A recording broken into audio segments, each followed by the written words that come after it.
Mobile phones are nothing new for Cubans, but being able to use the web on one is. State telecom provider Itesca has announced it will offer 3G mobile internet to all people in Cuba. It's important to do this process gradually. In other words, people and clients should make use of this service in a progressive manner. That way, the platform is not overburdened and congested. Cubans have little access to the net and have to pay $2 an hour to use public Wi-Fi hotspots. The government says its poor internet access is due to the US embargo and estimates that since 1960, the ban on commercial trading has cost it more than $750 billion.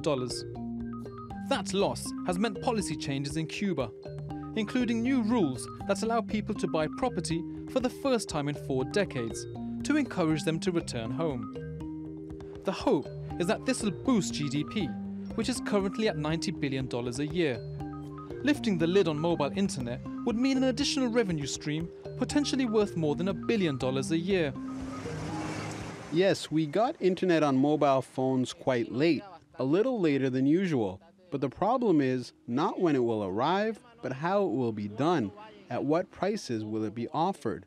Because it could be that we get it tomorrow, but if we don't have prices that Cubans can afford, it's as though we didn't have it in the first place.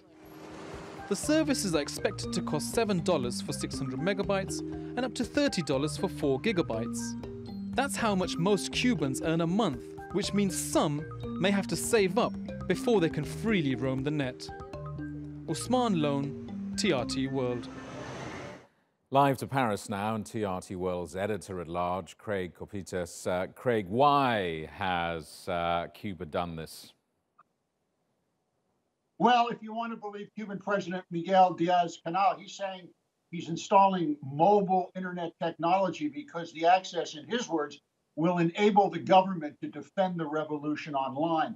Unfortunately, he's going to have a problem because social media, movable social media, accessible social media over the internet, has a bad habit of creating new revolutions, not supporting old ones. Just look at the Arab Spring or what we've seen here in Paris over the past few weeks. Is Cuba really going to allow unfettered access to the internet for its people in what is, after all, as we both know, a communist country? Well, I don't think so. The government is obviously going to intervene to shut down chatter that threatens its existence. And by the way, President Diaz has a powerful helper here, the Chinese company Huawei. That company, which is controlled by the Chinese Communist Party, has erected and maintained all of Cuba's broadband and cell phone systems since, I think, late 2016, early 2017. And they're in charge of this continuation of the systems throughout the country. So, and as we all know, China has the best mobile technology available to censor anything that goes over the internet. And I'm sure the Diaz government is going to be using that technology. So there's no question of a number of suppliers on this network. There is going to be one monopoly. Is that the case? That's the deal, Jamie. So people of Cuba, you want better internet? Well, guess what? You got it. And the Chinese Communist Party is going to provide it heavily censored for you. This is all part of China's One Belt, One Road movement, where they're hoping they're investing over $1 trillion. It's kind of a Cuban Marshall Plan, if you will. And they're investing lots of money in a lot of developing nations, going in and doing deals with them. They're doing deals in Cuba.